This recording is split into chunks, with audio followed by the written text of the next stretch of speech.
Magandang araw mga kaibigan. Ubusin ko lang ang dark chocolate.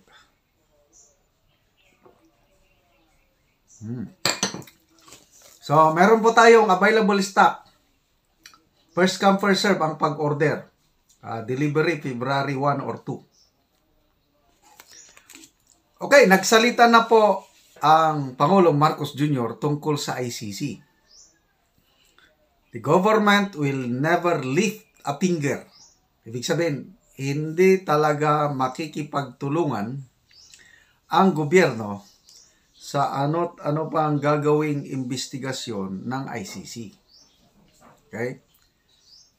Pwede silang makapasok, tong investigators, as ordinary citizens, but not as investigators. So, very clear pronouncement ng Pangulo na sana tutuhanin. So, ano naman ang reaksyon ng Liberal Party o ni ex-Senator De Lima? Nako, umiiyak. Sobrang pagkadismayado si ex-Senator Leila De Lima. Merong press release ang Liberal Party dated January 24. Okay, basahin ko lang yung press release. Nakakadismaya at nakakabagabag ang pahayag ni Pangulong Marcos Jr. kaugnay ng ICC investigasyon sa madugong kampanya sa droga ni Rodrigo Roa Duterte. Paninindigan sa katarungan at karapatang pantao ang pundasyon ng isang responsable at mapapagkatiwalaan na gobyerno. Nananawagan kami sa mga kapwa naming Pilipino na patuloy na magmatiyag at tumindig para sa katotohanan at katarungan at pananagutan. Anyway, karapatan nila yan mag-press statement. So, malungkot sila. But I believe, kagaya ko, mga millions of Filipinos na nagmamahal sa Pangulong Duterte. Nakakatuwa po ang pahayag ni Pangulong Marcos. Sana tutuhanin. Kasi may mga haka-haka o agam-agam speculations na baka palabas lang daw yun. Kasi sinabi ni may vlog si Atty. Roque na nagsalita daw si Secretary Boying na ayun, makikipagtulungan ang gobyerno sa ICC. Hindi ko narinig si Secretary Boying. Si Atty. Roque lang nagbanggit sa kanyang vlog. So, si Senator Bato naman medyo may worried din siya eh. Kaya nanawagan siya sa palasyo, sa Pangulo na speak, man up, lalaki sa lalaki. Sabihin nyo sa amin kung ano ba talaga. Paiimbestigahan nyo kami? Makikipagtulungan kayo o hindi? Magpakalalaki. Parang ganon. O, yun.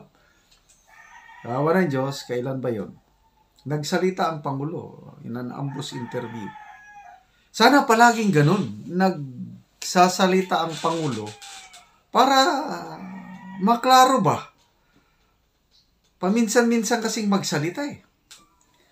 Tingnan mo, yung issue noon na impeachment complaint against kay BP Sara. Sinusulong ng mga Makabayan Bloc at iba pang mga kongresista. Nung nagsalita ang Pangulo na BP Sara that does not deserve to be impeached. Di tapos. Ngayon, wala nang issue tungkol sa impeachment. So, ito na naman sa ICC, medyo nakakagulo. Kailan ba yun? Last year, November ba o December, yung sabi niya, pag-aaralan. Kasi ang mga Makabayan Bloc, hindi lang Makabayan Bloc pala, 3 grupo ng kongresista nagpasa ng mga resolution urging the executive department to consider its stand na kung pwede makipagtulungan ang gobyerno sa ICC. Ang response ng presidente sa isang ambush interview is pag-aaralan. Yun, doon medyo na-alarma ang tao. Bakit pag-aaralan pa na may mga previous statements naman siya na hindi talaga makikipagtulungan. So, sana ito, matuldo ka na ang issue tungkol sa ICC. Tama yung ganong stand na huwag nang pabago-bago, huwag nang makipagtulungan. After all, totoo na may mga nadali, panahon sa drug war, but ganyan talaga.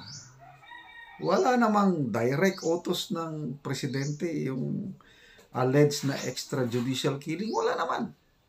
Yung mga pulis na nasobrahan ng pag-implement sa nakakasuhan, nakukulong. O di, sana tama na ito. Okay, so ito, i-share ko na lang sa iyo si Mr. Real Talker, isang paborito kong vlogger. Kinakantyawan niya si baby girl, sabi niya kay Dilima na umiiyak na. So, dismayado ang ating baby girl. Dismayado si Dilima, no, sa naging stand at pahayag, no, ni President BBM pagdating sa ICC. So, hindi umubra ang pagkasipsip ni baby girl. Press statement, Liberal Party, January 24, 2024. Nakakadismaya at nakakabagabag ang naging pahayag ni Pangulong Marcos kaugnay ng investigasyon ng ICC sa madugong digmaan laban sa droga ni Rodrigo Duterte.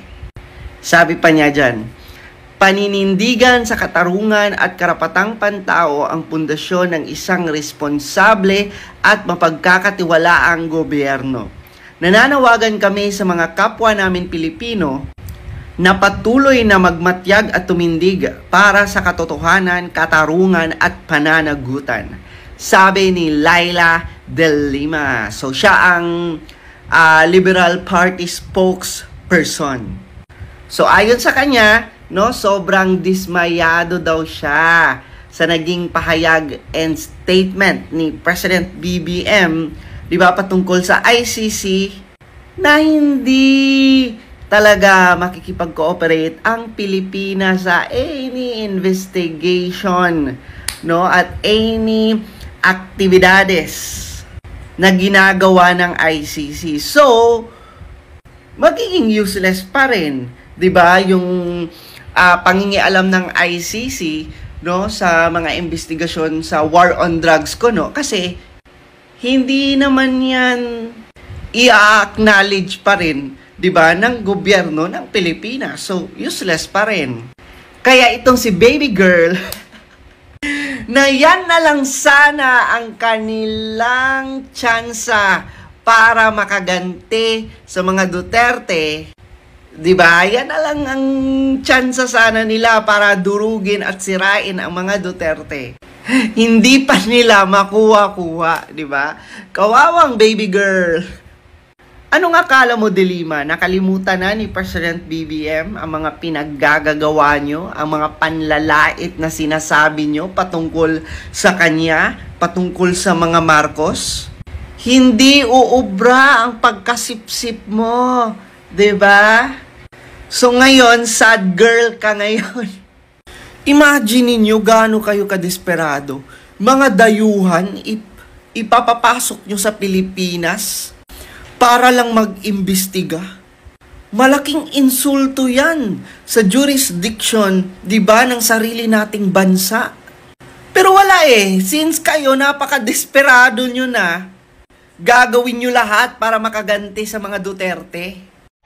Minsan mga lods, no, nakakatawa din itong mga reporters, no? Obvious na ngang hindi okay, tatanungin pa rin. Ma'am, kamusta po yung relationship with Speaker Romualdez na po? One last na lang po, ma'am. Kamusta po yung relationship niyo with Speaker Romualdez? Tingin mo, kamusta kaya relasyon namin dalawa? Well, sinabi naman po ni Speaker na you're okay naman po in previous interviews. Pero, ano po ma'am, and simple lang po. Oo. The very best description and comment kung ano ang relasyon namin ni Speaker Martin Romualdez is galing kay Senator Ivy Marcos. Marami ang hindi nakakaintindi kung bakit inaatake mo ang kaalyado ng ano.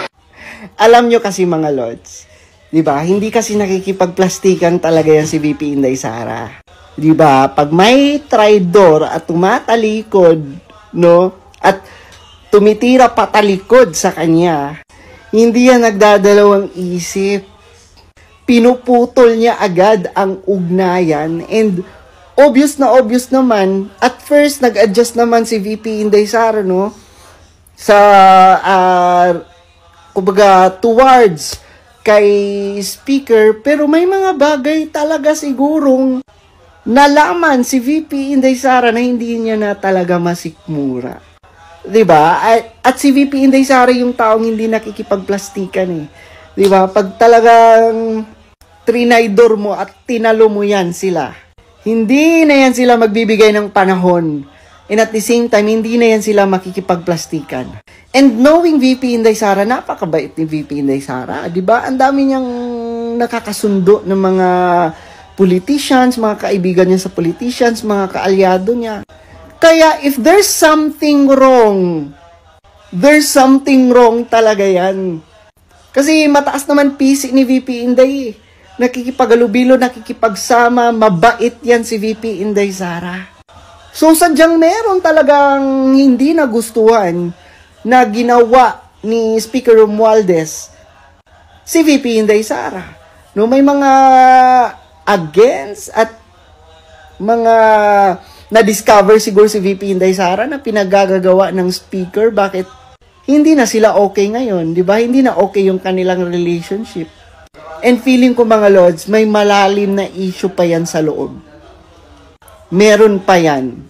No? Bakit nagkakaganyan sila? At ganyan yung response ni VP Inday Sara kay Speaker.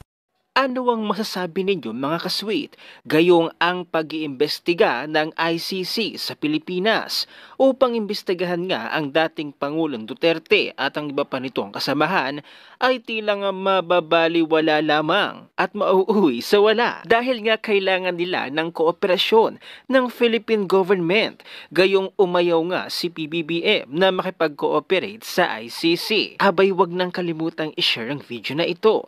Mag-iwan ng comment at like.